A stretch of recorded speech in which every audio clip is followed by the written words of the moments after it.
Visakha steel plant ప్రైవేటీకరణ. దాని మీద నిన్న మా పార్టీ నిర్ణయించిన ప్రకారం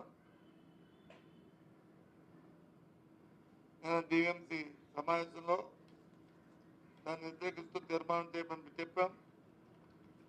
మా కార్పొరేట్లు అందరూ కూడా దాని మీద ఒత్తిడి తీసుకొచ్చి తీర్మానం చేయించాం. గత కౌన్సిల్ జరుగుతున్నప్పుడు అట్టాసంగా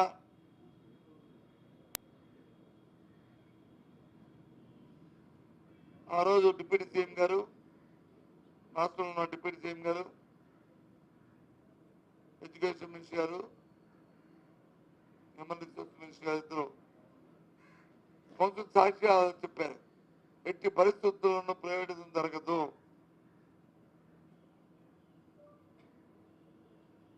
మేము ఉన్నంత వరకు జరగదు కౌన్సిల్ సాక్షిగా చెప్పారు. ఆ రోజు మా కళ్యాణమ్మ బిజినెస్ మరి నేటి రోజున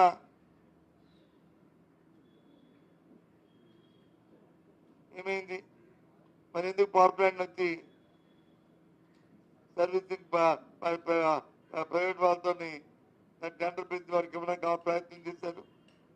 ఇన్ని 32 డిపార్ట్మెంట్ని మరి ప్రభుత్వ సంస్థలో ఉన్న చేస్తున్న అధికారుల్ని అక్కడ తీసి ఉద్యోగస్తులు తీసి అది ప్రైవేట్ ఇచ్చి ప్రైవేట్ వాళ్ళతో ఆ కార్యక్రమం చేయిద్దామని చెప్పి ఎందుకు నిర్ణయం తీసుకున్నారు? ఎక్కడ దేశంలో ఏ ప్లాంట్ లో జరిగిందా ఇది? ఎందుకు విశాఖపట్నం ప్లాంట్ లో జరుగుతుంది? చెప్పండి నాయకులు, చెప్పండి కుటుంబ నాయకులు, చెప్పండి డిప్యూటీ సీఎం గారు. రేపు 30వ తారీఖు నాడు ఇక్కడ మీ సమావేశం పెడతారు కదా విశాఖపట్నంలో. దీని మీద మీ ఆలోచన ఏంటి? దీని మీద మీ కార్యాచరణ ఏంటి? దీని మీద మీ పార్టీ తాలూకు ఉద్దేశం ఏంటి? మీ కూటమి తాలూకా పార్టీ ఉద్దేశం ఏంటి? మీరు చెప్పాలంట.